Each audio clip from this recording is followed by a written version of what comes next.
Buenos días, compañeros y maestro.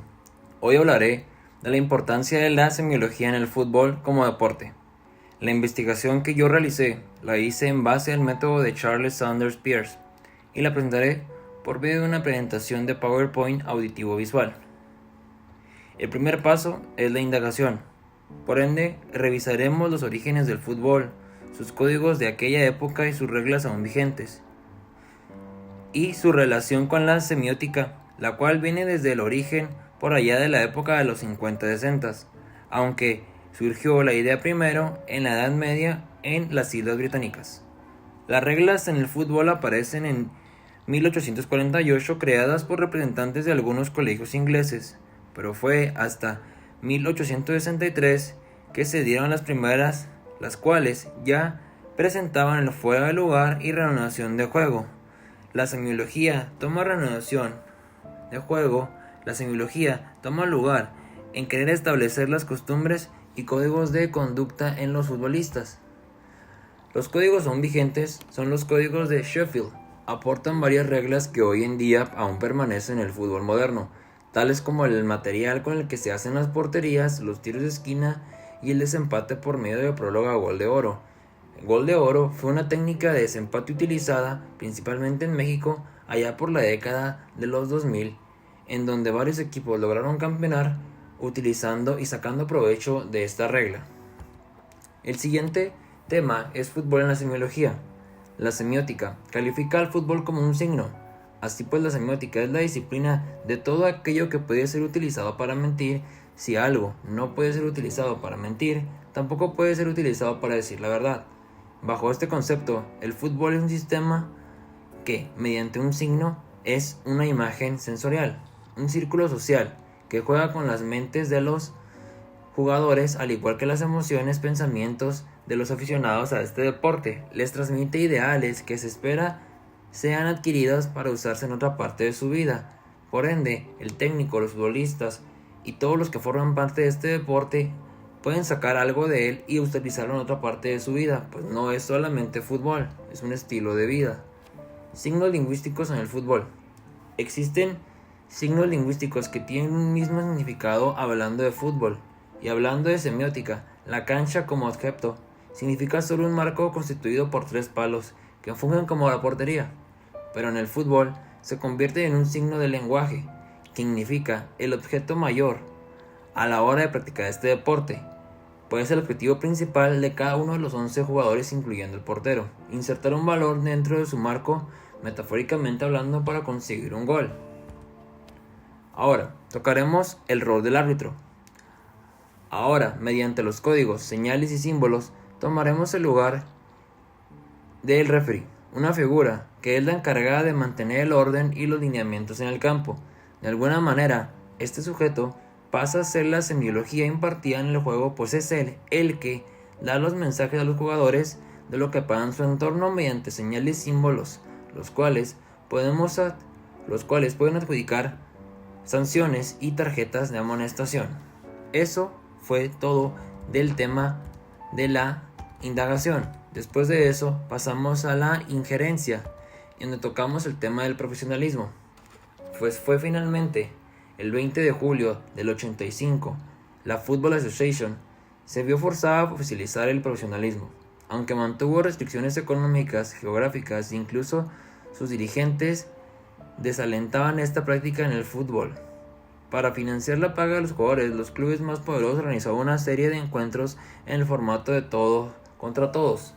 La Football League, la primera competencia de liga de la historia, como hoy lo pudimos ver hace recientemente, algunos días, se quería crear la Superliga Europea, algo de parecido, pues dicen que para no repetir los errores del pasado debes de ver tu historia.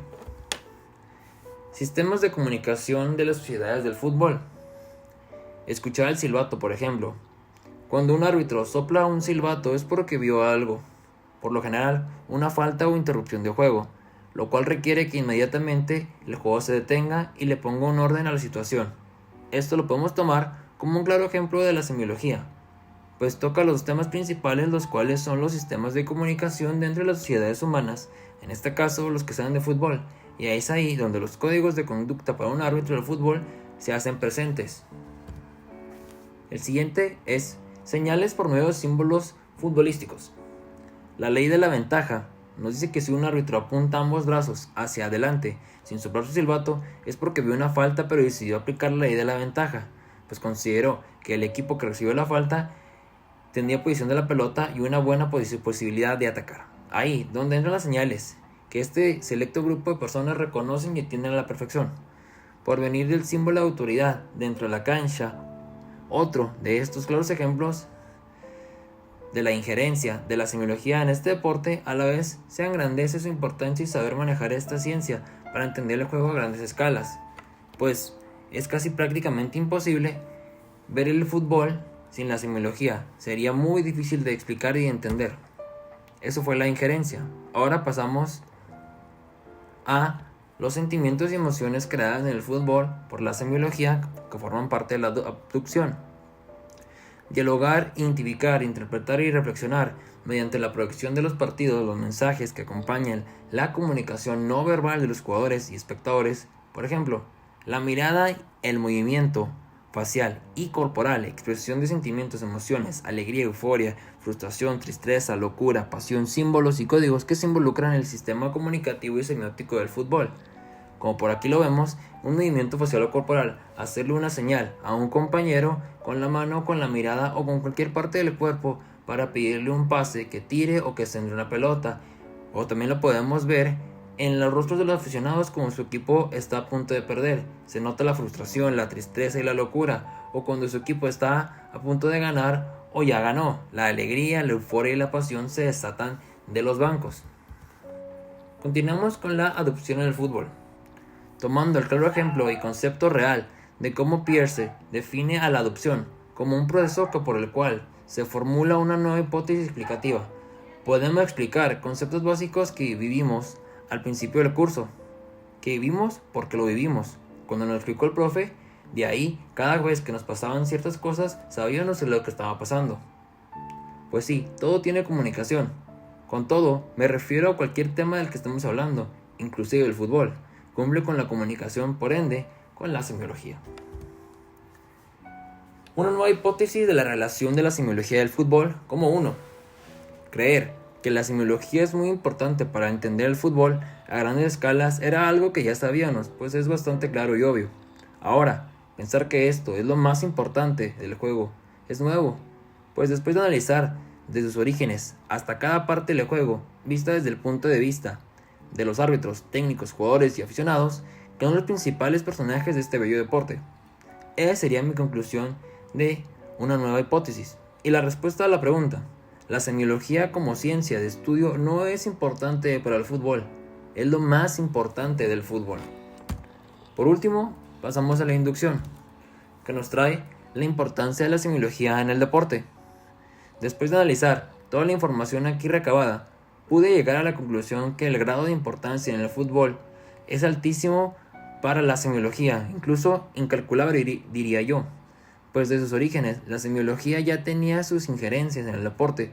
Conforme pasó el tiempo, esto no se transformó para mal, por ende, no se perdió con el paso de los años, sino que más bien fue algo que conforme el paso del tiempo fue mejorando y fue creciendo. La semiología en el origen del fútbol. Influencia en las reglas de juego. Desde un principio, como vimos, cuando se creó el fútbol, se estaba formando como un deporte. La semiología ya estaba presente, pero desde que ese entonces, por más básicos que fuera la existencia de la comunicación entre compañeros, aunque ésta se basara en más violencia que en deporte, tendría que ver con la semiología, por el simple hecho de querer, desear poner un orden y establecer ciertos criterios y reglas de comportamiento dentro de la cancha de juego, ya tienen su relación con la semiótica. La semiología en el origen del fútbol. La carga que lleva el fútbol de hoy en día va de lado con la semiología. Hoy en día podemos ver cómo el director técnico, con ciertas palabras, claves o señas, hace e indica a sus futbolistas lo que deben de hacer en el campo, sin la necesidad de hablar en algunos casos.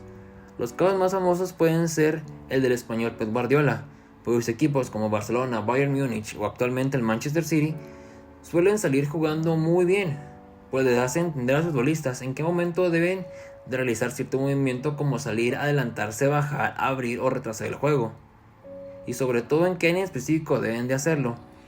En otro ejemplo de este mismo catálogo podría ser en México Ricardo Antonio Lavolpe, pues muchos catalogan que su selección era una de las mejores en toda la historia. ¿Cómo se relaciona esto con los árbitros? Los árbitros y jueces de línea, cada cosa que hacen no es necesaria que la expliquen, porque con dar la simple señal de lo que han marcado es suficiente. Para un conocedor de fútbol, le sería fácil ver cuando un árbitro marcaba algo mal, técnicamente hablando, pues es una costumbre. Por dar un ejemplo, cuando el árbitro marca una falta o suena un silbato de manera fuerte y larga duración, significa que será sancionado con tarjeta roja, o eso es lo más probable.